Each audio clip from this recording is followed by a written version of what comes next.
Guys EM wave के बहुत सारे इंपॉर्टेंट क्वेश्चन देख लिए। एक इंपॉर्टेंट क्वेश्चन ये भी है, बेसिक क्वेश्चन है लेकिन है इंपॉर्टेंट, पूछा जाता बोर्ड एग्जाम में। 2017 में ये बोर्ड एग्जाम में पूछा जा चुका है। ये 2017 लिखा हुआ तो ये एग्जाम डेट है, ऐसा मत समझ ना कि अपनी तरफ से लिख दी। तो 2017 में ये क्वेश्चन पूछा जा चुका है। हमसे कह रहा which of the following is not a electromagnetic wave.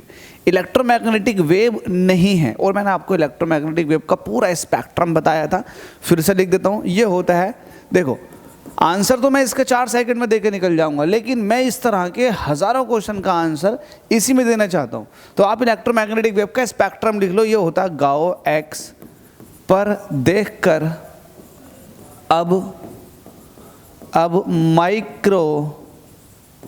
Micro radio. ये आप गाना गा लो, गाओ एक्स पर देखकर अब माइक्रो रेडियो, सब कुछ इसमें हो जाएगा। गाओ का मतलब है गामा रेज, एक्स का मतलब है एक्स रेज, और पर का मतलब होता है परावैग्निक, जिसको आप अल्ट्रा वायलेट रेज बोलते हो। देखकर का मतलब होता है देखकर मतलब विजिबल, मतलब आप जिसको विबग्योर कहते हैं।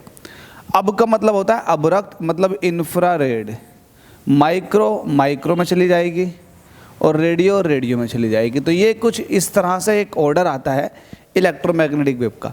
अब बताओ इसमें से कौन कौन सी है। देखो गामा रेज भी इलेक्ट्रोमैग्नेटिक है, एक्स रेज भी इलेक्ट्रोमैग्नेटिक है, इंफ्रारेड भी इलेक्ट्रोमैग्नेटिक है। कौन सी ऐसी रेज है जो इलेक्ट्रोमैग्नेटिक नहीं है? तो वो है बीटा। तो बीटा रेज जो है ये इलेक्ट्रोमैग्नेटिक वेव नहीं है, ये एक्चुअल में रेडियो एक्टिव वेव है। क्योंकि जब आप रेडियो एक्टिव फिनोमेना को पढ़ते हैं तो अल्फा बीटा गामा रेज का एमिशन होता है। तो ये वो है। बीटा रेज क्या होते हैं आपको अच्छे से पता है, ये इलेक्ट्रॉन्स होते हैं, मूवमेंट ऑफ इलेक्ट्रॉन्स, जो कि फिनोमेना होता है। तो आपसे यही पूछा था कि कौन सा इलेक्ट्रोमैग्नेटिक वेव नहीं, तो बीटा रेज इसका आंसर हो जाएगा। अगले क्वेश्चन आपसे मुलाकात करते हैं। Thank you.